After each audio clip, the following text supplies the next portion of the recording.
राधे राधे, हरे हरे कृष्णा, जय Jinendra. Welcome back to our YouTube channel. आज के इस वीडियो के अंदर हम देखेंगे how to see the success of marriage, the blueprint of success in marriage. Marriage को देखने के कई सारे तरीके हैं। केपी ले लो, लाल किताब ले लो, पराशरी ले लो। और जब आप टेक्निक अप्लाई करते हो, अमूमन हर एक चीज़ का रिजल्ट सिमिलर बेसिस पर ही आपको देखने मिलता है। लेकिन आज थोड़ा सा डीपर जाने की कोशिश करेंगे कि शादी के अंदर इंपॉर्टेंट क्या होता है, देखा किस तरीके से जाता है। उसके पहले एक छोटी सी बात आपके साथ शेयर करना चाहूँगा। तो मुंबई में एक एस्ट्रोलॉजर थे जिनके पास हम बार बार जाया करते थे, और छोटा सा उनका एक ऑफिस था। लोग उनके पास कंसल्टेशन के लिए भी आया करते थे, उनका काम सही चलता था। We use to just go to check out the charts. कभी कभी महीने में एक आधे बार चले जाते थे so that we can understand better. तो उनका छोटा सा ऑफिस था और एक कांच की इस तरीके से दीवार लगी हुई थी, और अंदर जो थे वो कंसल्टेशन लिया करते थे और हम बाहर लाइन में रुका करते थे, जस्ट लाइक दैट। एक दिन इसी तरीके से लाइन में रुके थे और हमारे आगे एक लेडी थी, उनके साथ एक छोटी सी डॉटर थी उनकी। वो अंदर गए, लेडी ने सवाल पूछा करियर के बारे में पहले, और किस स्ट्रीम में डालना चाहिए, ये वो 4-5 उन्होंने बातें पूछी। और उसके बाद वो छोटी सी जो लड़की है वो पूछती है एस्ट्रोलॉजर से कि मेरी शादी कैसी होगी, मेरा हस्बैंड कैसा होगा। उसके बाद हमारे जो ज्योतिषी जी हैं वो बोलते हैं कि आपका हस्बैंड बड़ा ही भाग्यवान होगा बेटा, जैसे ही आपकी शादी होगी, आप जैसे ही उन हस्बैंड के साथ शादी करेंगी, उन हस्बैंड का जो है बेसिकली बिजनेस बढ़ने लग जाएगा, उनकी बहुत सारी प्रॉपर्टी होंगी, ये होगी वो होगी। वो 5 मिनट तक बोलते हैं, खुशी से बताते हैं चार्ट के अंदर। शुक्र की पोजीशन हो सकता है शायद अच्छी हो। लेकिन उसके बाद में ना वो जो है बेसिकली वो लड़की वो फिर से पूछती है, लेकिन मेरा हस्बैंड कैसा होगा, कहीं मेरा उसके साथ झगड़ा तो नहीं होगा। And at that point of time something clicked. I still remember that incident. और उसके बाद हम भी फिर से उनसे मिलने गए थे और मैंने पूछा कि वो सवाल पूछ रही थी, मैं बाहर से सुन रहा था। तो उन्होंने बोला था कि जो पहला सवाल था उसका आंसर आप देते हो 7th लॉर्ड से। 7th लॉर्ड की जो कंडीशन होगी वो बताएगा कि आपके हस्बैंड के साथ एक्सटर्नल रिलेशनशिप क्या होंगे। लेकिन उसका जो दूसरा सवाल था लड़की का कि लेकिन मेरा हस्बैंड कैसा होगा, क्या मेरी उसके साथ बनेगी या नहीं बनेगी, उसका नेचर कैसा होगा, उसका कैरेक्टर कैसा होगा, वो इंटरनली कैसा होगा, वो आपकी कुंडली के अंदर आपका दार कारका बताता है। And these are 2 different techniques. कुंडली के अंदर आप 7th लॉर्ड को देखते हो, आप शुक्र को देखते हो, लेकिन कई बार लोग दार कारका को एक्सक्लूड कर देते हैं, दार कारका को इंक्लूड नहीं करते। तो इंटरनलाइजेशन किसी चीज का समझ में नहीं आ पाता है। बहुत सारी कंडीशंस के अंदर देखेंगे 7th लॉर्ड अच्छे कंडीशन के अंदर नहीं है, शुक्र भी ओकेश कंडीशन के अंदर है। लेकिन जब दार कारका अच्छे कंडीशन के अंदर होता है तो शादी में आपकी कहीं ना कहीं शादी निभ जाती है, क्योंकि इंटरनल बॉन्ड जो है वो आपका बेटर बनते जाता है। अब सबसे पहले दार कारका को समझने की कोशिश करते हैं। कुंडली के अंदर दार कारका होता क्या है, व्हाट इज योर दार कारका। दार karaka is the planet which is of lowest degree in your chart. आपके कारक एस्ट्रोलॉजी है जो जेमिनी से आती है बेसिकली। इसके अंदर आप देखेंगे कि जो लोएस्ट डिग्री का जो आपका प्लैनेट होता है ना, that is your dara karaka. That also carries the energy of your 7th house and that also carries the energy of your Saturn. That is the reason dara karaka is also going to play an important role in your career status and in your profession. आप अक्सर देखेंगे बहुत सारे लोगों की कुंडली के अंदर दार कारका जो होता है उनसे ही रिलेटेड उनका प्रोफेशन होता है, या dara karaka is playing a very very important role in their profession. For example, किसी का दार कारका सूर्य बन गया। बहुत सारे लोग आप देखेंगे either they are working in government or government related services or in monopolistic businesses, anything related to सूर्य। बहुत सारे कंडीशंस के अंदर आपको ये देखने मिलेगा। या तो फिर वो अपने फर्म के टॉप पोजीशन पर होंगे, या तो किसी बिजनेस के लीडर होंगे। You will always see this because दार कारका का मतलब होता है कि ये लोएस्ट डिग्री प्लैनेट है। This is the planet which is responsible for giving you the highest amount of respect. आपकी कुंडली के अंदर आपका दार कारक की जो प्लेसमेंट है वो बताती है कि आपको कितनी इज्जत मिलेगी। अब इसके बारे में सोच कर देखिए कि 0 डिग्री का प्लैनेट जो होता है या कम डिग्री का प्लैनेट होता है, उसको तो बेसिकली क्या कहा गया है, ये प्लैनेट जो है, this planet is not a good planet. ये तो बाल अवस्था का ग्रह है, ये आपको इज्जत कैसे देगा। लेकिन इसके पीछे एक और स्टोरी है। नरेंद्र मोदी जी का सूर्य 0 डिग्री का है, दुनिया की सबसे बड़ी डेमोक्रेसी के प्राइम मिनिस्टर है वो। आपकी कुंडली के अंदर जो भी प्लैनेट कम डिग्री का बैठा होता है ना, आप उससे रिलेटेड कर्म आपका ज्यादा फुलफिल करना होता है आपको, क्योंकि वो छोटा प्लैनेट है, उसको आपको आगे लेकर जाना है, मैच्योर बनाना है। तो वो प्लैनेट जब अच्छी कंडीशन के अंदर बैठा होता है तो लोग आपको जेन्युइनली देखते हैं कि इस पर्टिकुलर बंदे ने यहां पर 0 डिग्री से काम कर आगे लेकर गए। लोग आपको जेन्युइनली तभी रिस्पेक्ट करते हैं जब वो आपकी मेहनत देखते हैं। जब दार कारका अच्छा बैठा होता है कुंडली के अंदर, भले ही वो कम डिग्री का हो, लेकिन वो अच्छे कंडीशन के अंदर बैठा होता है, तो इंसान मेहनत करता है और वो मेहनत दिखती है। And that is the reason dara karaka is also the representation of your status in the society and the respect you will earn in the society. Also dara karaka being the lowest degree planet ये बताता है कि आपको इस जगह पर सबसे ज्यादा कर्म करना है, क्योंकि प्लैनेट लो डिग्री का है, आपको उस प्लैनेट को आगे लेकर जाना है।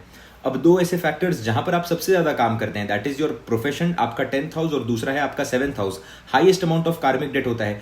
और दोनों आपस में कनेक्टेड है बिकॉज दोनों ही दार कारका से कनेक्टेड है। इसीलिए in many cases you will see there is sudden professional rise और sudden professional downfall after the marriage. Why? Because 10th house जो है वो प्रोफेशन का है, और 10th से 10th अगर आप जाओगे तो आपका 7th हाउस है। 10th से 10 पोजीशन अगर आप अवे जाओगे तो आपके प्रोफेशन का भी जो कर्म है वो भी कहीं ना कहीं 7th हाउस के अंदर होता है। तो ये 7th हाउस की जो नींव है ना आपके मैरिज की, आपके प्रोफेशन के लिए भी बहुत ज्यादा मैटर करती है, जस्ट लाइक दार कारका। मून एज दार कारका, अगर चंद्रमा आपकी कुंडली में लोएस्ट डिग्री का प्लैनेट बनकर बैठा हुआ है तो चंद्रमा आपका दार कारक बन जाता है। सिंपल। अगर ये चंद्रमा फिक्स्ड साइंस के अंदर बैठा हुआ है तो फिर ठीक बात है, फिर भी शादी ठीक ठाक चल जाती है। लेकिन अगर चंद्रमा दार कारक बनकर वाटर साइन के अंदर बैठ गया, ड्यूअल साइन के अंदर बैठ गया, तो ये शादी के अंदर कई हद तक प्रॉब्लम्स क्रिएट कर सकता है। देखिए, इसको आप इस तरीके से समझने की कोशिश करिए कि चंद्रमा जो है वो आपके 7th लॉर्ड के साथ जाकर बैठ चुका है, या फिर चंद्रमा आपके 7th हाउस के अंदर जाकर बैठ चुका है। उसी से सिमिलर रिजल्ट्स भी आपको कहीं ना कहीं देखने मिल सकते हैं। आपका जो पार्टनर होगा वो मन से बड़ा ही चंचल होगा। एक मोमेंट बहुत ज्यादा खुश हो जाता है, दूसरे मोमेंट वो बहुत ज्यादा दुखी हो जाता है। और आपका भी कहीं ना कहीं आपको सेम ही नेचर देखने मिलेगा। आपको कहीं ना कहीं सेम ही नेचर देखने मिलेगा, बिकॉज चंद्रमा की एनर्जी आपकी कुंडली के अंदर बाल अवस्था की एनर्जी है। तो आप उस एनर्जी को फुलफिल करने की कोशिश कर रहे हैं, और वही सेम एनर्जी आपको अपने स्पाउस के अंदर भी देखने मिलेगी। और जब आप दोनों को मिलते हो तो आपको दोनों को उस एनर्जी को साथ में मैच्योर करना है। एक सिंपल सूत्र मैं आपको बताता हूं, दिस इज नॉट फॉर चंद्रमा दार कारका, this is for every person who is trying to match the horoscope after अष्टकूट मेथड। अष्टकूट मेथड के अंदर आप जो भी चीजें देखते हैं, योनि देखते हैं, गण देखते हैं, मैत्री देखते हैं, उन सब के अलावा राहु केतु का मिलान करना बहुत जरूरी है, और दार कारक का भी मिलान करना बहुत जरूरी है। देखो, आपको चंद्रमा दार कारक सिर्फ इसीलिए दिया गया है क्योंकि चंद्रमा की एनर्जी आपको इस जन्म के अंदर डेवलप करनी है। तो अगर आपको ये एनर्जी डेवलप करनी है तो किसी ऐसे इंसान से आपको शादी करनी चाहिए जिसके अंदर चंद्रमा की एनर्जी एक अच्छे लेवल पर हो, या फिर एक मेच्योर एनर्जी के अंदर हो, जिसका चंद्रमा दार कारक होगा। और अगर वो ऐसे इंसान से शादी कर ले जिसका चंद्रमा आत्मा कारक है, तो ये मैरिज बहुत अच्छे तरीके से चलेगी, क्योंकि आत्मा कारक is the energy which is already mastered, और the energy which the particular person is working in this life, right. तो ये जो कॉम्बिनेशन है ना, बहुत सही बैठता है आत्मा कारक और दार कारक का, कि जब दोनों एक दूसरे के साथ मैच करते हैं। लेकिन इंसान का भी दार कारक वो है, और सामने वाले का भी वो ग्रह अगर अच्छा नहीं बैठा हुआ तो वो आपको देगा ही नहीं, अगर उसके पास है ही नहीं तो, राइट। आपको एनर्जी को मास्टर करना है, पर वो कैसे आपको एनर्जी देगा?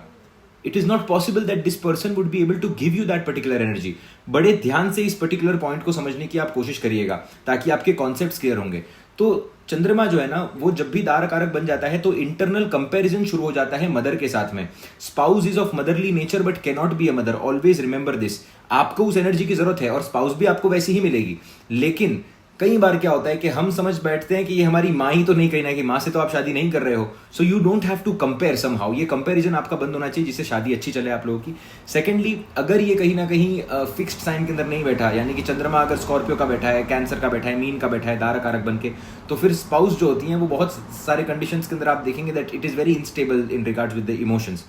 दूसरा, आप देखेंगे travelling and food plays a very important role in your marriage. जितना आप ट्रैवल करते हैं स्पाउस के साथ, जितना आप अच्छा खाना खाते हैं उनके साथ, जितना आप इमोशनल बॉन्डिंग के अंदर आते हैं, उतना शादी यहाँ पर बेटर होते जाता है। और ये आपके बेसिक्स है शादी के। बहुत सारे लोग होते हैं, देखिए सबकी ना अलग अलग रिक्वायरमेंट होती है। शुक्र की बेसिक रिक्वायरमेंट क्या है? लॉयल्टी है, plus at the same time sexual activities भी है। मंगल की बेसिक रिक्वायरमेंट क्या है? कि आप फिजिकल एक्टिविटी साथ में करो, आप एक दोस्ती की तरह रिश्ते को निभाने की कोशिश करो, अगर मंगल दार कारक बन चुका है तो। लेकिन चंद्रमा की बेसिक नीड ही इमोशन है, राइट। उसको फर्क नहीं पड़ता कि आप ऑफिस से थक कर आए हो, अगर आप ऑफिस से थक कर भी आए हो तो आपको वो इमोशनल टाइम जो है, इमोशनल फुलफिलमेंट आपको पार्टनर की करनी पड़ेगी। अगर ये इमोशनल फुलफिलमेंट आप कर पाओगे ना, तो ये आर्टिस्टिक जीवन आप जियोगे। देखो, दो लोग जो होते हैं ना, वो एक सच्चे ट्रू लव को तभी एक्सपीरियंस कर पाते हैं जब कोई भी बैरियर नहीं बचता, जब कोई भी दिखावा नहीं बचता, जब आप सामने वाले के साथ बिल्कुल ही बेशर्म हो जाते हैं। और वो कब होता है? जब इमोशनल कंफर्ट आता है। चंद्रमा वो इमोशनल कंफर्ट जो है वो एक्सपेक्ट करता है, उस चीज की वो उम्मीद करता है कहीं ना कहीं। बट यही आपकी कुंडली के अंदर चंद्रमा राहु है, चंद्रमा केतु है, दार कारक बनकर बैठा हुआ है, तो आपको पता चल जाना चाहिए कि now it's a major karmic debt related to my emotions after we get married, right? So it is very important to understand these small nuances, and it is very important कि आपका चौथा भाव अच्छा हो, यानी कि आपका घर अच्छा हो, आपकी प्लेस अच्छी हो, आप थोड़े से एस्थेटिक हो, आपको अच्छा दिखना पसंद हो, आप अच्छा खाना खाते हो, आप अच्छी जगहों पर घूमने जाते हैं, साल के वो 2-3 वेकेशंस आपके फिक्स होने चाहिए, right? You have to take care of the person emotionally.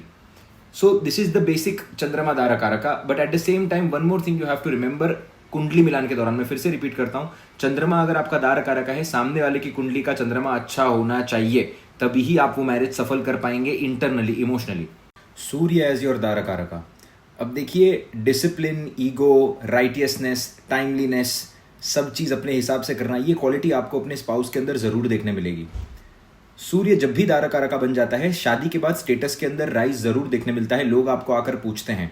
बहुत सारे केसेस के अंदर अगर आपके स्पाउस छोटे फैमिली से आती है तो आपका बिजनेस बढ़ता है, नहीं तो अगर स्पाउस बड़े फैमिली से आती है तो उनके फैमिली के कुछ कॉन्टैक्ट्स होते हैं जो आपको काम आते हैं। यहां पर ही एक छोटा सा कैच है। ऑलवेज रिमेंबर, देखिए, सूर्य अपने आप में ना एक ऐसा ग्रह है जो देना जानता है, राइट, जिसको सब कुछ बांटना है, जो आपको दिल खोलकर, सूर्य राजा ग्रह है। लेकिन यही सूर्य जब दूसरे ग्रहों के साथ युति के अंदर आकर बैठ जाता है ना, तो वो प्योरिटी बचती नहीं है। यानी कि फॉर एग्जाम्पल, सूर्य आपका दारा कारका है लेकिन राहु के साथ आकर बैठा हुआ है। शादी के बाद क्या होने के चांसेस बन जाते हैं कि सूर्य अच्छा बैठा हो, चलो आपकी इनकम बढ़ गई, आपका स्टेटस बढ़ गया। किस वजह से बढ़ा? लेकिन क्योंकि स्पाउस के फैमिली की तरफ से आपको कोई बिजनेस मिल गया। अब इस बिजनेस को लेकर वो स्पाउस पूरा जीवन आपको डोमिनेट करेगी कि मेरे फैमिली से बिजनेस मिला है, मेरे फैमिली से बिजनेस मिला है, मेरे फैमिली से बिजनेस मिला है, हर जगह जताने की कोशिश, जिसके कारण आप डोमिनेटेड फील करेंगे। हमेशा याद रखिएगा, सूर्य अगर आपका दारा कारका है तो आपकी बाउंड्री सही होना जरूरी है, आपका रिस्पेक्ट सही होना बहुत जरूरी है कि आप भी सामने वाले की रिस्पेक्ट कर रहे हैं और सामने वाला भी आपकी रिस्पेक्ट कर रहा है। Respect plays a very very important role in this relationship. देखिए, जब भी सूर्य दारा कारका बन जाएगा ना, तो ये वैसे भी नॉर्मल दुनिया का रूल है। सूर्य दारा कारका को आप छोड़ दो, अगर आप अपने आप की इज्जत नहीं करते हैं तो कोई भी आपकी इज्जत नहीं करेगा, कोई भी आपकी इज्जत नहीं करेगा। स्पेशली एक रिलेशनशिप के अंदर, एक लड़का और एक लड़की के अंदर, अगर दोनों में से कोई इंसान अपना इज्जत नहीं करता है ना, तो वो हमेशा दूसरे पर डिपेंडेंट रहता है। आपके रिलेशनशिप की नींव ही यह है कि सामने वाला आपको पसंद ही तब करेगा जब आप अपने आप की इज्जत करेंगे, नहीं तो आपको वो पसंद ही नहीं करेगा। लीडरशिप क्वालिटी वो आपको डेवलप करनी पड़ेगी कहीं ना कहीं, राइट। तो एक रिस्पेक्ट का जो एक मीडियम है ना, इस पर आपको बहुत ध्यान देना है। हमेशा इस बात का ख्याल रखिएगा सूर्य जब भी दारा कारका बनेगा। सूर्य दारा कारका, बहुत सारे लोग अभी कमेंट सेक्शन के अंदर लिखने के शादी खराब कर दी, बहुत ज्यादा डोमिनेटिंग थे, ये करते थे, वो करते थे। देखिए, समझने की कोशिश करिए, अगर सूर्य दारा कारका पॉजिटिव तरीके से बैठा हुआ है ना, तो आप बहुत ज्यादा धार्मिक बन जाते हैं शादी के बाद में। You start gaining higher achievements, एक हायर चीजों को आप अचीव करना शुरू कर देते हैं। जैसे कि फॉर एग्जाम्पल, अगर ये दारा कारका सूर्य बैठा हुआ है, अगर ये 12वें भाव के मालिक के प्रभाव में, जो कि अच्छे बृहस्पति के प्रभाव के अंदर अगर आकर बैठ गया, तो सडनली आप देखेंगे कुछ शादी के बाद लोग स्पिरिचुअल हो जाते हैं। शादी के बाद वो हायर चीज है, यानी कि सबसे हायर रेल्म ऑफ नॉलेज क्या है? It is the knowledge of Vedas, knowledge of God, शास्त्र। इसको चेज करना शुरू कर देते हैं कहीं ना कहीं। You will also see this things के शादी के बाद आप कहीं ना कहीं हायर स्टेटस की जगह पर हायर नॉलेज को गेन करने की कोशिश करते हो। बहुत बार आपने देखा होगा that husband and wife, they meet, they leave the job and they start travelling together. Himalaya travel कर रहे हैं, फिर अलग अलग मंदिरों के अंदर जा रहे हैं, they try to embrace the spirituality. ये भी यहां पर आपको देखने मिलेगा। But ego can be a very very big issue, very very big issue in this particular placement. Always always always consider this. अगर आपकी कुंडली के अंदर सूर्य दारा कारका बना हुआ है, always marry a person with a good son. एक सिंपल सी टेक्निक आपको बता देता हूं। चंद्रमा दारा कारका है तो अपनी वाइफ से ना शादी के पहले ही पूछ लीजिएगा, how is the relationship with your father? अपने पिता के साथ आपका कैसा रिलेशनशिप है? सूर्य अगर दारा कारक है तो पूछ लीजिएगा जाकर के अपने पिता के साथ कैसा रिलेशनशिप है। चंद्रमा है तो पूछ लीजिएगा अपनी माता के साथ कैसा रिलेशनशिप है। आपको उसका आंसर वहीं पर मिल जाएगा। ये एक बहुत सिंपल टेक्निक है, ओमेन की टेक्निक है, जो आप हमेशा यूज कर सकते हैं। And using the small techniques will really bring out the character and the nature of the person, even if you don't know the planets, you just know what is there with yourself, right. आपको पता है कि अपने आप के साथ क्या है। Very important to understand this. Mars as dara karaka. अब ये वही लोग होते हैं जो सैटरडे संडेज को मैराथन पर जाते हैं, मेजरमेंट लेकर खाना खाते हैं, फिटनेस का ध्यान रखते हैं, ज़्यादा मोटा तो नहीं हो गया, रेगुलर बेसिस पर अपने आप को कांच में देखते रहते हैं। Mangal dara karaka are like two best friends marrying each other. दो बहुत ही अच्छे दोस्त जब एक दूसरे के साथ शादी करते हैं तब कैसा रिलेशनशिप होता है, वैसे टाइप का रिलेशनशिप ये कहीं ना कहीं देता है। या तो ये आपके सबसे अच्छे दोस्त बन जाएंगे, या तो ये सबसे बड़े आपके कॉम्पिटिटर बन जाएंगे, सबसे बड़े आपके दुश्मन बन जाएंगे। देखिए, जब एक शादी के अंदर सेम आप देखेंगे 7th हाउस के अंदर जब भी मंगल आकर बैठ जाएगा, मंगल जब भी दारा कारका बन जाता है, या तो वो स्पाउस आपको मजबूर करता है अपने काम करने पर कि आप इसके अंदर आगे बढ़ने की कोशिश करिए, या तो वही आपका कॉम्पिटिशन बन जाता है, वही आपसे ही कंपीट करने लग जाता है। ये basically this is insecure Mars, basically जो आपके साथ कंटिन्यूस बेसिस पर कंपेयर करने की कोशिश कर रहा है। बहुत सारे केसेस के अंदर देखा गया है, मार्स अगर अफ्लिक्टेड कंडीशन के अंदर कुंडली में बैठा हुआ है तो फिजिकल वायलेंस भी देता है, फिजिकल अब्यूज भी देता है, और अगर अच्छे कंडीशन के अंदर बैठा हो तो हाथ मस्ती देता है। There is something, this physical touch becomes very very important. Either it will be a physical violence और आइदर यू विल सी नहीं होते कुछ लोग जो जाने से पहले हमेशा हग करते हैं या जाने से पहले एक हैंड शेक करते हैं स्पेशल, जाने से पहले एक दूसरे के साथ WWE खेलना या फिर एक छोटे लेवल पर कुछ मजाक मस्ती करना. बट दीज हैंड जेस्चर्स और हैंड मूवमेंट्स और this touchiness is always there in the marriage. Apart from this आप देखेंगे कि शादी के बाद जो है करेज बहुत ज्यादा बढ़ जाता है. शादी के बाद जो है कोई ना कोई प्रॉपर्टी से रिलेटेड आप डिसीजन देखते हैं. अगर ये मंगल अफ्लिक्टेड बैठा होगा तो आप सडनली देखेंगे घर के अंदर बंटवारा होने लग जाएगा, प्रॉपर्टी को लेकर विवाद होना शुरू हो जाएगा. Always you will C Mars Dara कारका वाला इंसान का स्पाउस जब भी घर में आता है, लोग हमेशा मन के अंदर ये सोचते हैं कि अभी प्रॉपर्टी डिवीजन करने का टाइम आ गया है, क्योंकि ये नया इंसान आया है. इतने साल से किसी को प्रॉपर्टी डिवाइड नहीं करनी थी, बट जैसे ही मंगल दारा कारका की शादी होकर घर में आती है, सब लोग बोलते हैं कि यार अब घर को डिवाइड करना पड़ गया, इतने साल हो गए, बाबा चले जाएंगे तो क्या होगा, ये होगा वो होगा. ऐसी सब चीजें कहीं ना कहीं आपको देखने मिल सकती है. दूसरा देखिए, मंगल दारा कारका के केस में physical activities extensively important for you. अगर आप रेगुलरली साथ में जिम जा रहे हो, साथ में सोना कर रहे हो, या साथ में अगर if you are doing any kind of physical activity together, ये धीरे धीरे करके आपके लिए बेटर ही होते जाएगा. मैं अक्सर कहता हूं मंगल जब आपका दारा कारका होता है तो जो मंगल देवता का जो मंदिर है उज्जैन के अंदर, वहां पर आपको जरूर सबसे पहले जाना चाहिए.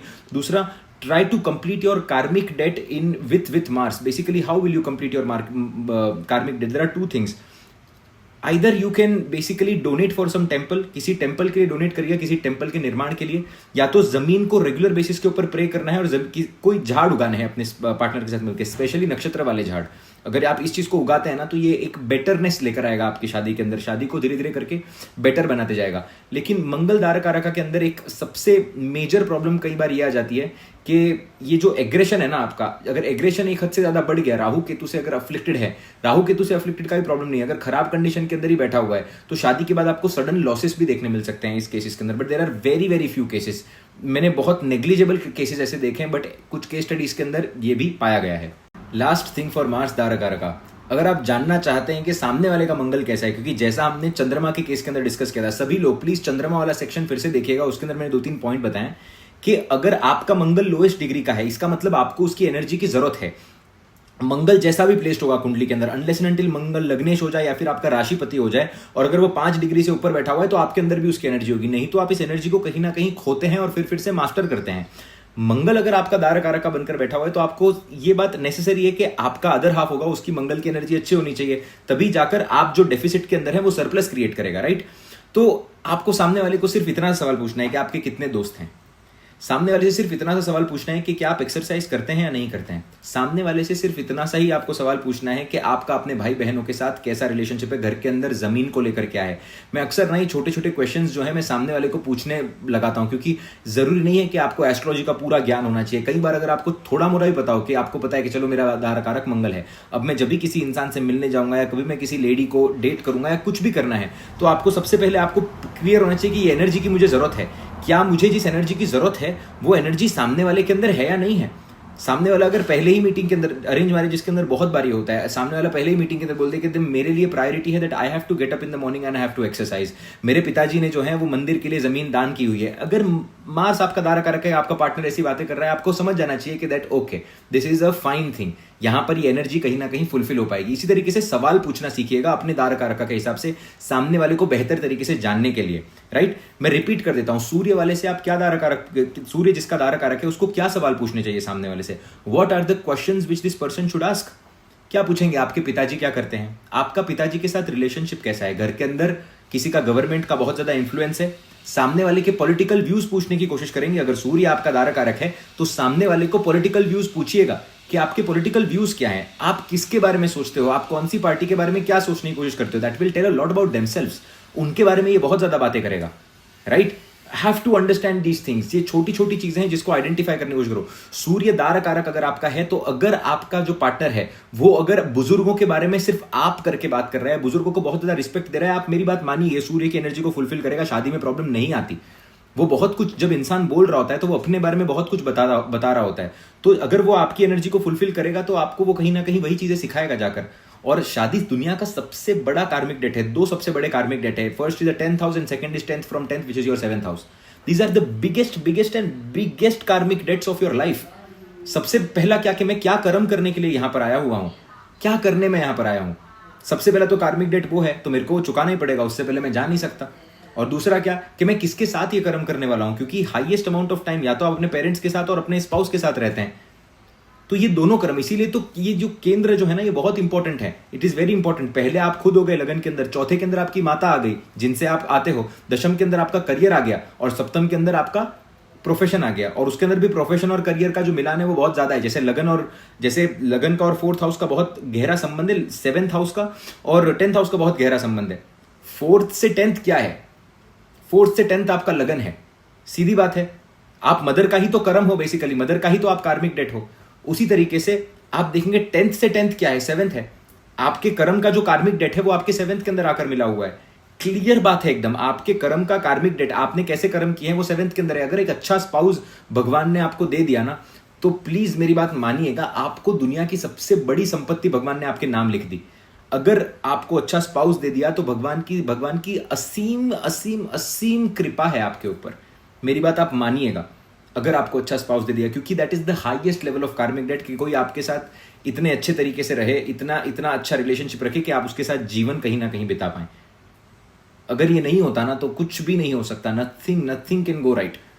बिलीव मी व्हेन आई से दिस। या तो फिर आप अकेले रह जाओ या तो आपको बुरा स्पाउस ना मिले, ये मेरी प्रार्थना है सभी लोगों से। ये एक सेक्शन को बड़े ध्यान से समझिएगा। एक और, मैं चंद्रमा दार कारक हमने पहले कवर कर लिया है पर मैं फिर से रिपीट कर देता हूं दैट चंद्रमा अगर किसी का दार कारक होगा, क्या क्वेश्चन पूछेंगे आप सामने से? What gives you emotional satisfaction? What gives you अगर सामने वाला बोल दे कि I really love to go to temples और मेरे को भजन करना पसंद है, या फिर आई डू लॉट ऑफ मंत्र जपा और I do lot of meditation to calm my self down. Clear समझ में आ जाना चाहिए कि मेरा दार कारक का बृहस्पति है, मेरा दार कारक का चंद्रमा है, और वो अगर वो बृहस्पति के प्रभाव में, तो सामने वाले का भी चंद्रमा बृहस्पति के प्रभाव में, चलो डन हो गया। सामने वाला ऐसी बातें अगर बोलने लग जाए कि चंद्रमा दार कारक है, फिर कि I really like to drink alcohol, I really like to go outside, I outside जाने में प्रॉब्लम नहीं है but really like to drink alcohol, और I like to smoke sometimes which gives me a lot of mental peace, you know, I have gossip this और this that. अगर 4-5 दूसरी बातें कर रहे हैं तो आपको समझ जाना चाहिए कि भाई मेरे चंद्रमा की एनर्जी ऑलरेडी लो बैठी हुई है, आकर मेरे चंद्रमा की एनर्जी को और खराब नहीं करना। इस बात का आपको ज्ञात होना चाहिए। What questions to ask when your dara karaka is this particular planet should always be known. These 5 minutes are the most important thing। मैं सभी लोगों से रिक्वेस्ट करना चाहूंगा, जो भी इस 5 मिनट को देखेंगे ना, प्लीज वेरी इंपॉर्टेंट करके ना इस सेक्शन को कहीं ना कहीं डाल दीजिएगा ना। ये जो 5 मिनट का सेक्शन होगा जब से हमने बात करना शुरू किया है, ताकि लोग इतने से चीज को देखकर पूरे वीडियो का एक बेसिक सार निकाल पाए। वीनस एज दार कारका कैन बी एक्सट्रीमली गुड और एक्सट्रीमली बैड। शुक्र दार कारका बन गया, यानी कि शुक्र आपकी कुंडली के अंदर सबसे लोएस्ट डिग्री का प्लैनेट है, तो आपको उस एनर्जी को कहीं ना कहीं एक्सपीरियंस करना है, आपको उस लव को कहीं ना कहीं अभी एक्सपीरियंस करना है। If your 5th house and 4th house is afflicted in the horoscope, शुक्र जिसका दारा कारक हो जाता है वो शादी के पहले बहुत सारे मल्टीपल रिलेशनशिप्स के अंदर आ जाते हैं, और अगर बहुत ही खराब हो जाता है तो मल्टीपल सेक्सुअल रिलेशनशिप के अंदर भी आपको यहाँ पर देखने मिल सकता है। बाय मल्टीपल सेक्सुअल रिलेशनशिप मतलब ये नहीं कि एक के साथ ही एक ही टाइम पर कहीं जो लोग चीट करते हैं वहां पर भी आपको, क्योंकि वीनस की एनर्जी कहीं ना कहीं ऐसे लोगों को चाहिए होती है। लेकिन अगर ये अच्छे कंडीशन के अंदर बैठा हुआ है, शुक्र अगर बृहस्पति के प्रभाव के अंदर यानी कि दृष्टि के अंदर है, प्रभाव का साथ में आकर बैठे, साथ में बैठकर तो जहर घोलते हैं, लेकिन अगर शुक्र अगर अच्छे कंडीशन के अंदर है तो आप देखेंगे कि आप बहुत पिकी हो जाते हैं, आप बहुत चूजी हो जाते हैं। शादी करने से पहले भी आप बहुत ज्यादा सोचते हैं, क्योंकि अगर शुक्र दारा कारक है और अगर इंसान के मन के अंदर ये फीलिंग है कि मैं बहुत ज्यादा स्पेशल हूं, मैं अपनी सेक्सुअलिटी या फिर अपनी पर्सनल स्पेस किसी ऐसे के साथ शेयर नहीं करना चाहता जो उसकी रिस्पेक्ट ना करे, उनकी पर्सनल स्पेस फ्री नहीं होती, उनका टच फ्री नहीं होता, वो हर एक से जाकर गले नहीं मिल रहे होते या हर एक से जाकर वो बातें नहीं लड़ा रहे होते। शुक्र दार कारक अगर अच्छा है तो इस तरीके से काम करता है। आपको कैसा स्पाउस चाहिए होगा? आपको वैसा ही स्पाउस चाहिएगा जो इस एनर्जी को कहीं ना कहीं फुलफिल कर पाए। देखिए, शुक्र दार कारक के केस में बहुत लोग बोलते हैं कि that the sexual things become very important for the person, और touch becomes very important for the person. With Mars touch can become very important, but with Venus the use of इंद्रियाज become very very important. जब भी शुक्र दारा कारक बन जाता है ना, तो आप सामने वाले के अंदर यही क्वालिटी आप देखेंगे। अगर शुक्र दार कारक बन गया तभी शादी करनी है कि the person is grateful for each and everything, the person is interested in art, music, entertainment, some kind of niche. Like Shukra जब दारा कारक होता है तो मैं बोलता हूं सामने वाले से जाकर यही सवाल पूछिए कि आप किसी चीज में इंटरेस्टेड हैं। सामने वाला अगर बोले पेंटिंग में है, सामने वाला अगर बोलेगा म्यूजिक में है, क्लासिकल म्यूजिक में है, मैंने 10 साल भरतनाट्यम किया हुआ है या 10 साल तक मैंने ये डांस प्रैक्टिस किया हुआ है, the person who appreciates art, the person who appreciates museums, music, एक आर्टिस्टिक बैकग्राउंड होना चाहिए जहां पर वो पर्सन बहुत ज्यादा अप्रिशिएटिव है आर्ट को लेकर। It is very very important. The person is with a lot of wisdom. शुक्र जब भी आत्मा दार कारक हो जाएगा तो आपको पार्टनर ऐसे ही मिलेगा जो बहुत ज्यादा विजडम के साथ होगा, जिसको पता होगा कि परमानेंसी कहां से आती है। ये एक बहुत ही सेंसिटिव प्लेसमेंट है, बट यहाँ पर ग्रेटफुलनेस होनी चाहिए। अगर शुक्र आपका दारा कारक है and if your spouse is grateful about a small thing, खाने से पहले प्रेयर करना है, खाने के बाद में स्पाउस को थैंक यू बोल दिया, या किसी को भी, ये ग्रेटफुलनेस की जो फीलिंग है ना, ये दारा कारक अगर अच्छे कंडीशन में अंदर बैठा होगा तो आपको यही अपने स्पाउस के अंदर देखने मिलेगी। Look for these qualities. बाकी शादी के बाद basically after the marriage basically person dress होना शुरू हो जाता है, परफ्यूम का शौक बढ़ जाता है, he experiences life in a much much better way, घर के अंदर क्लासीनेस बढ़ जाती है, इंटीरियर बहुत ज़्यादा बेटर हो जाता है। ये कुछ बेसिक चीज़ें हैं जो तो होंगी, these are all basic things which are going to happen, इसके अंदर कोई डाउट वाली बात नहीं है, there is no doubt about it, but these are the things which you also have to look for. लेकिन अगर शुक्र यही दार कारक हो गया और सामने वाला is only attracted in the surface level things, आपकी शादी लंबी नहीं चल पाएगी। आपकी शादी के अंदर आपको चीटिंग भी देखने मिल सकती है ऐसी कंडीशन के अंदर। So it is a very very borderline placement, because this is the energy you want to induce in yourself, right? So make sure that you induce the energy of a good Venus, or you try to include these activities in your marriage. सवाल क्या पूछना है फिर से Venus दार कारक है तो, are you interested in some kind of art, do you dance, do you play music, how is the relationship in your house, how is the relationship with your mother, आपकी मदर का relationship घर की कैसे है, घर के लोगों के साथ में, आपके घर के अंदर औरतों की कितनी इज्जत की जाती है।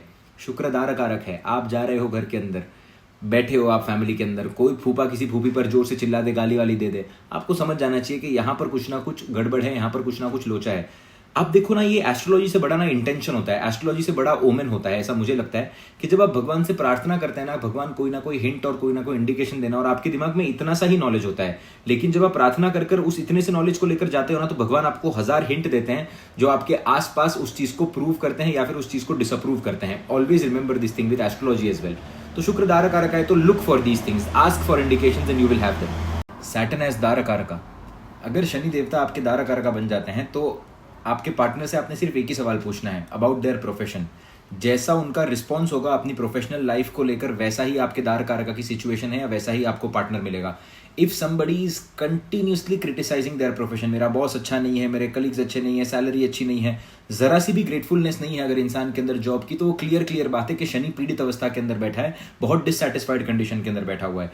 If you ask the person के काम कैसा है, और अगर वो बोले काम अच्छा है लेकिन मुझे इसमें ये इंप्रूव करना है, वो इंप्रूव करना है, आपको समझ जाना है दैट दिस सैटर्न दार कारक is basically is positive in other person chart. This professional life वाला question I will always recommend each and every person, जो भी किसी को देखने जा रहा है, किसी से मिलने जा रहा है, चाहे आप गर्लफ्रेंड बना रहे हो, बॉयफ्रेंड बना रहे हो, जो भी बना रहे हो, अगर आपका शनि दार कारक है, ये सवाल जरूर पूछेगा।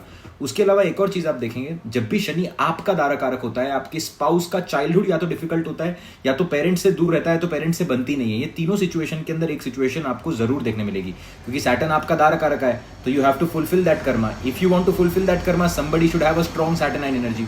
स्ट्रॉन्ग सैटर्नाइन एनर्जी वाले फैमिली इश्यूज से जाते हैं, फैमिली के काफी ज्यादा इश्यूज होते हैं, या तो माता पिता से दूर रहते हैं, या तो माता पिता से बनती नहीं है, इसीलिए जीवन में बेसिक स्ट्रगल रहता है। या फिर आप उनके जीवन के अंदर एक, अपने स्पाउस के जीवन के अंदर, अपने पार्टनर के जीवन के अंदर एक ट्रांसफॉर्मेशनल स्टोरी सुनेंगे कि पहले मैं बहुत ज्यादा मोटा था, उसके बाद में सडनली जीवन के अंदर कुछ हिट हुआ, फिर पतला हो गया, बचपन बिल्कुल भी अच्छा नहीं था, सारे लोग बुली करते थे, लेकिन उसके बाद में ऐसा कुछ हुआ कि कोई मिल गया, यानी कि किसी का सपोर्ट मिल गया, कुछ बेटर हो गया। I have seen this. Saturn and Jupiter, एक क्लाइंट है, उनके स्पाउस की कुंडली के अंदर सैटर्न और जुपिटर है। उन्होंने बताया कि this was a completely different man. जैसे ही शादी हुई, जैसे ही हम लोगों को गुरुजी मिले, now he is a completely different man. पहले पूरे दिन डिप्रेस्ड रहते थे, बात नहीं करते थे, and after they got married, of course Saturn Jupiter के साथ बैठा है, दार कारक is sitting with Jupiter which is a positive Jupiter in his horoscope. I think Jupiter was 11th Lord also, तो कम्युनिटी भी मिली, गुरु भी मिले, सब कुछ साथ में मिल गया, पूरा जीवन परिवर्तित हो गया। तो एक ट्रांसफॉर्मेशनल कैच आप यहाँ पर जरूर देखेंगे।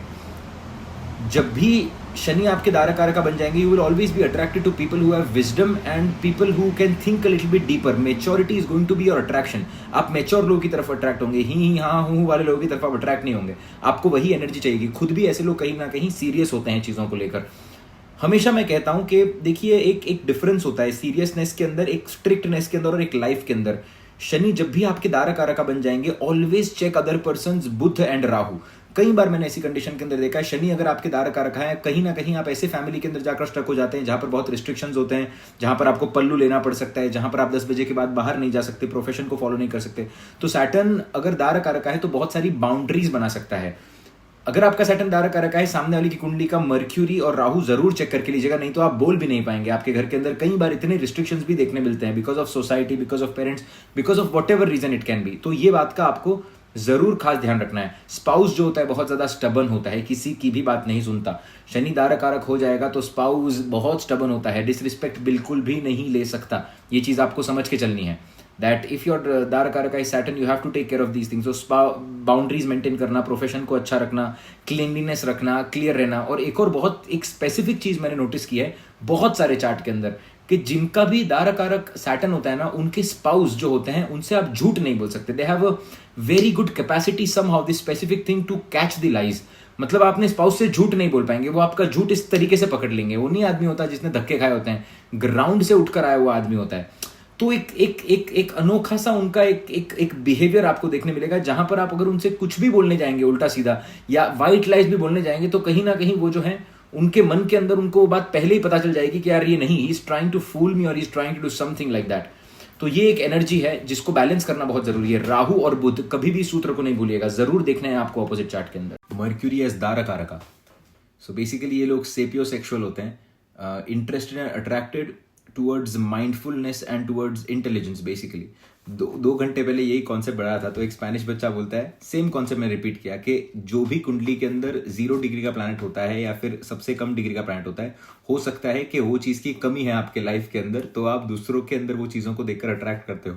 तो वो बोलता है कि सर मर्क्यूरी जिनका धारक कारक होता है, क्या उनमें दिमाग की कमी होती है, इसीलिए वो लोग दिमाग वाले लोगों की तरफ से अट्रैक्ट होते हैं। तो कहने का मतलब ये नहीं है, इसका मतलब ये है कि अगर बुध अगर आपके कुंडली में कम डिग्री का बैठा हुआ है, तो ये एनर्जी आपको एक्सप्लोर करनी है। बेसिकली आपको वो पसंद आएगा दूसरे वाले में, तो कभी इस चीज को अदरवाइज मत लीजिएगा। बुध धारक कारक के अंदर आपको स्पाउस जो है वो चाइल्ड लाइक मिलेगा, बच्चे ऐसा बिहेवियर होगा, चीजों को भूल जाना, चीजों को सीरियसली ना लेना। और स्पेशली मैंने ये देखा है कि जिनका बुध धारक कारक होता है, उनके जो पार्टनर्स होते हैं वो एकदम गलत टाइमिंग पर हंसते हैं। यानी कि नहीं होते कि मौत किसी की हो रही है, चल रहे हैं, वहां पर हंस दिया, या फिर एक ऐसी जगह पर हंसेंगे जहां पर कुछ सीरियस चल रहा होगा। ये बुध धारक कारक वाले भी होते हैं और चंद्रमा धारक कारक वाले भी लोग आप देखने मिलेंगे। The person and the spouse, दोनों के अंदर आपको ये हैबिट या ये क्वालिटी देखने मिलेगी। स्पेसिफिकली बुध के अंदर, बुध धारक कारक का देखिए, इसके अंदर चीटिंग के थोड़े से चांसेस बढ़ जाते हैं। एट द सेम टाइम चंद्रमा धारक कारक के अंदर भी चीटिंग के थोड़े से चांसेस बढ़ जाते हैं। देखिए चंद्रमा के जो पुत्र है ना, वही बुध हैं, दोनों के अंदर वो सिमिलर क्वालिटी है यहाँ पर, कि वो जो है बेसिकली अलग अलग चीज़ों को एक्सप्लोर करना है, एक फीलिंग के हिसाब से जाता है, एक दिमाग के हिसाब से जाता है। तो दोनों के अपने अपने परसेप्शन और अपने अपने नोशंस होते हैं। तो यहाँ पर ये एक छोटी सी चीज़ है, अगर अफ्लिक्टेड है तो ये आपको हमेशा ध्यान में रखना है। आपके रिलेशनशिप को सिर्फ 2 ही चीज़ें चला सकती हैं, इन दोनों पॉइंट को लिख लीजिए, एजुकेशन और communication. If the person is not educated enough, बुध आपका धारक कारक है, इंसान अगर एजुकेटेड नहीं है, आपकी शादी बहुत लंबी नहीं चलेगी या बहुत अच्छे से नहीं चलेगी। बेसिक एजुकेशन कुछ ना कुछ इंसान के पास होना ही चाहिए, और he should be very good with communication skills. बुध कारक धारक कारक आप हमेशा देखेंगे, अगर ये अच्छे कंडीशन के अंदर बैठा है ना, तो आप देखेंगे, यानी कि सामने वाले का शुक्र आत्मा कारक है, इसका बुध धारक कारक है, अगर अच्छे कंडीशन के अंदर अगर बैठे हुए हैं, मित्र ग्रह बनकर अगर बैठे हुए हैं, they will always talk about stars, they will always talk about philosophy, they will always talk about everything and anything. इनका रिलेशनशिप बात करने से बेहतर होते जाता है। जितना एक दूसरे के साथ कम्युनिकेशन करते हैं, उतना लाइफ के अंदर बेटरमेंट देखने मिलता है। धीरे धीरे धीरे धीरे धीरे धीरे इंप्रूवमेंट ही होती है लाइफ के अंदर। बुध धारक कारक actually could be a very very good position only if Shukra is better in the chart, क्योंकि क्या है कि बुध जो है वो सेक्सुअल एक्टिविटीज के खिलाफ है। तो कहीं ना कहीं डिसइंटरेस्टमेंट भी दिख सकता है, डिसइंटरेस्टेड भी हो सकते हैं सेक्सुअल एक्टिविटीज के अंदर इन द लॉन्गर रन, अगर शुक्र खराब हो जाए कुंडली में, मंगल अगर खराब हो जाए तो इस कंडीशन के अंदर। But apart from this, mercury धारक कारक is a very good placement. मतलब ये चाइल्ड लाइक रखता है शादी को और लंबी चलाने में मदद करता है, राइट। जुपिटर धारक कारक, अब ये दूर से देखने पर आप सभी लोगों को अच्छा लग रहा होगा कि जुपिटर धारक कारक है और जुपिटर जैसा स्पाउस मिलेगा जो कि भाग्य को बढ़ाएगा। देखिए कुछ बातें अच्छी हैं, कुछ बातें बुरी हैं। जुपिटर जब भी धारक कारक का बन जाएगा, तो इसका मतलब हस्बैंड जो होता है या वाइफ जो होती है बहुत ज्यादा वाइज होती है, जीवन के अंदर डिसिप्लिन लेकर आती है, जीवन के अंदर राइटियसनेस लेकर आती है, जीवन के अंदर स्केड्यूल लेकर आती है। फॉर एग्जाम्पल, जुपिटर आपका धारक कारक है, शादी के पहले आप रात को 10 बजे बाहर जा रहे थे, 12 बजे फिर से आ रहे थे, रात को लेट दोस्तों के साथ घूम रहे थे, सब कुछ बंद हो जाएगा। राइटियसनेस के ऊपर आना पड़ेगा। रात को आप कुछ भी खाना खा रहे थे, नहीं, नॉनवेज बंद करवा देंगे। कुछ ना कुछ ऐसा होगा कि आपको लाइफ के अंदर बेटरमेंट देखने मिलेगा, लेकिन वो बेटरमेंट इजीली नहीं आता। दूसरा आप देखेंगे बृहस्पति जो है ना, at the end of the day is a very very heavy planet, right? So it shows heavy karmic date. पहली कुंडली के अंदर जिसका जुपिटर दार कारक है, तो आपको समझना है कि आपका बृहस्पति लोवेस्ट डिग्री का है, तो बृहस्पति की एनर्जी की वैसे भी कमी है। तो आप सडनली देखेंगे कि the doors which were not opening before, वो शादी के बाद ओपन होना शुरू हो जाएंगे। लेकिन अगर बृहस्पति अफ्लिक्टेड बैठा हुआ है, मोस्ट ऑफ द केसेस के अंदर मैंने देखा हुआ है, बृहस्पति अगर कुंडली में अफ्लिक्टेड बैठा है तो स्पाउस की फैमिली से प्रॉब्लम आती ही आती है, और बहुत हद तक डाइवोर्स भी देखने मिलता है, क्योंकि रिस्पॉन्सिबिलिटी बहुत ज्यादा बढ़ जाती है और फैमिली इंटरफियरेंस बहुत ज्यादा बढ़ जाता है।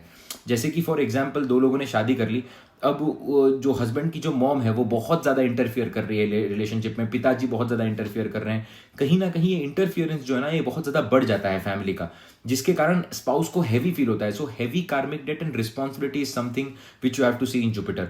If this Jupiter is connected to your 12th lord और योर 9th लॉर्ड, शादी के बाद घर से दूर भी जाते हैं और दूर जाने के बाद चीजें बेहतर भी होती है। जुपिटर दारा कारक के केस में मेजर ट्रांसफॉर्मेशन आता है शादी के बाद में। शादी के बाद में आपको शरीर थोड़ा बढ़ता हुआ भी ऐसी कंडीशन के अंदर देखने मिल सकता है।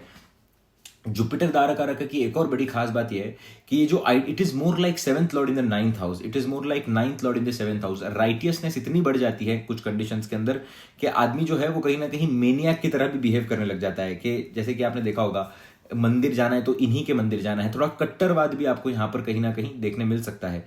इस पोजीशन के अंदर मैं हमेशा बोलता हूं, बृहस्पति किसी का भी दार कारक होगा ना, तो आपको क्या सवाल पूछना है सामने वाले से, you have to ask the question, आपके पॉलिटिकल बिलीव्स क्या है, आपका बिलीफ सिस्टम क्या है, आप कौन से भगवान में मानते हो, आपका पर्सपेक्टिव कैसा है।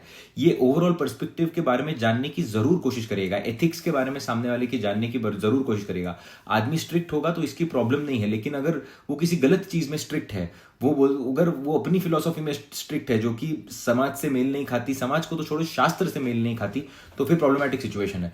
और अगर बुध दार कारक है ना, तो मेरी बात समझिएगा, that nothing is more important for you than communication. Ask good questions जब भी आप अपने पार्टनर से मिल रहे हो, really ask good questions. Communication देखने की कोशिश करो, सामने वाले का इंटेंट देखने की कोशिश करो, सामने का वाले का बोलने का तरीका देखने की कोशिश करो। आपको ना मैं एक सिंपल सी बात बताता हूं, लेकिन 90% ऑफ द प्रॉब्लम हमारे लाइफ के अंदर होना या ना होना हमारे शब्दों पर डिपेंड करता है। आप इमेजिन करके देखो, अपने जितने भी झगड़े, 90% ऑफ झगड़े आपके बोलने की वजह से हुए हैं, या फिर आपके बोलने की वजह से, या किसी ने आपको कुछ बोल दिया उसके कारण हुए हैं। 90% of the times I have seen this, 90% of the times. तो वाणी कितनी इंपॉर्टेंट है, वाणी से सब कुछ बदला जा सकता है। सेल्स को क्यों इतना वो लोग बोलते हैं, राइट? तो अगर बुध आपका दार कारक है ना, तो आपके लिए बहुत इंपॉर्टेंट हो जाएगा वो कम्युनिकेशन गैप को कहीं ना कहीं रोक, एक वो ब्रिज बनाना आप दोनों के बीच में। क्योंकि बहुत सारे केसेस के अंदर मैंने देखा है, लोग अपने अपने मन के अंदर रूठे हुए रहते हैं, रुसे हुए रहते हैं और सामने वाले से बात नहीं करते, जबकि झगड़े का कोई बेसिक मतलब ही नहीं होता। झगड़े का जब भी कोई मतलब ही नहीं होता बेसिकली, तो भी झगड़ा करते रहते हैं, और सिर्फ वो बात ना करने के कारण जीवन के बहुत बड़े मूल्य समय निकल जाता है और सुलह नहीं हो पाती बेसिकली। बुध अगर आपका दार कारक बन के बैठा है, तो मेक श्योर करिएगा कि कम्युनिकेशन चल रहा है और एजुकेशन कुछ ना कुछ प्रकार का साथ में ले रहे हैं, कुछ इंटरेस्टिंग एक्टिविटीज आप लोग साथ में कर रहे हैं। ऑलवेज रिमेंबर, ये आपको करना ही करना है। तो ये हम लोगों ने एक बेसिक दार कारक की सीरीज कंप्लीट की है। आगे आने वाले समय के अंदर योगिनी दशा, चर दशा, इनको भी हम देखने की कोशिश करेंगे और थोड़ा मैरिज के ऊपर भी बात करेंगे। Apart from this I wanted to share 2 things कि राखी नजदीक आ रही है, and we are thinking that हम लोग एक पैक बनाएं जिसके अंदर of course there will be crystals, और क्रिस्टलाइज्ड राखी होगी। आप लोगों को एक गूगल फॉर्म दिया जाएगा, गूगल फॉर्म के अंदर आपको जिसको अपने भाई को राखी जिसको गिफ्ट करनी है, उसके बर्थ डिटेल्स आप लिखोगे। वो बर्थ डिटेल्स के हिसाब से हम लोग एक राखी सिलेक्ट करेंगे अकॉर्डिंग टू द चार्ट, और चार्ट के हिसाब से राखी आपको पार्सल करेंगे, and we are going to energise that just like last time. Energise का मतलब ये नहीं होता है कि आप उसको कहीं मंदिर में जाकर रख दो, नहीं, उसके ऊपर मंत्र उच्चारण होता है ताकि वो एनर्जी उसके अंदर रहे, and in the form of crystal basically. So it can also help. It is better कि आप एक नॉर्मल धागा बांध रहे हो तो कुछ बेटर बांधो जिससे कहीं ना कहीं फायदा भी देखने मिले, and it is much better. And I also want to do one more प्रश्न विद दिस, कि हम इसके साथ एक स्पेशल मैसेज भी लिख कर देंगे, that according to the omen and according to what it comes. तो एक personalised kind of thing we have to do, we are thinking of doing, it's not sure yet. अगर आप इसके बारे में अगर आपके कुछ सुझाव है तो दीजिए, बिकॉज इसके अंदर एक पैक बनाना है जहां पर हर एक राग जो होता है वो एक क्रिस्टल को एनर्जाइज करता है। चंद्र के राग जो होते हैं वो चंद्र के क्रिस्टल को बेसिकली बेटर करते हैं, मंगल के राग जो होते हैं वो रोज क्वार्ट्ज को बेटर करते हैं। डिपेंड करता है, वो रागों के अनुसार जब आप उच्चारण करते हो तो एक अलग सिचुएशन तो देखने मिलती है। तो बेसिकली पेपर लेंगे जिसके पीछे QR कोड रखेंगे, राग का एक स्पेशल मैसेज रखेंगे, क्रिस्टल को एनर्जाइज करेंगे, एक पैक बनाएंगे पूरा इसका, इसके अंदर कुंडली भी होगी आप लोगों की, जो आपने दी होगी उसके हिसाब से होगा, and we are going to deliver it. ये एक छोटा सा एक क्रिएटिव आइडिया है जिसके ऊपर हम बात कर सकते हैं। तो अगर आपको पसंद आया तो let me know in the comment section. And secondly, the second manifestation course, जिनका पहला कोर्स बच गया था वो तो आ ही रहे हैं, लेकिन एक उसके अंदर हमारे पास और स्पेस है अभी तक थोड़ी। So even if you want that, join the group और you will see the number, उस नंबर पर आप भी टेक्स्ट कर सकते हो। Lots of love, lots and lots of happiness. I hope you like the video and I hope to see you guys soon. Thank you. Jai Shri Ram, Jai Hanuman.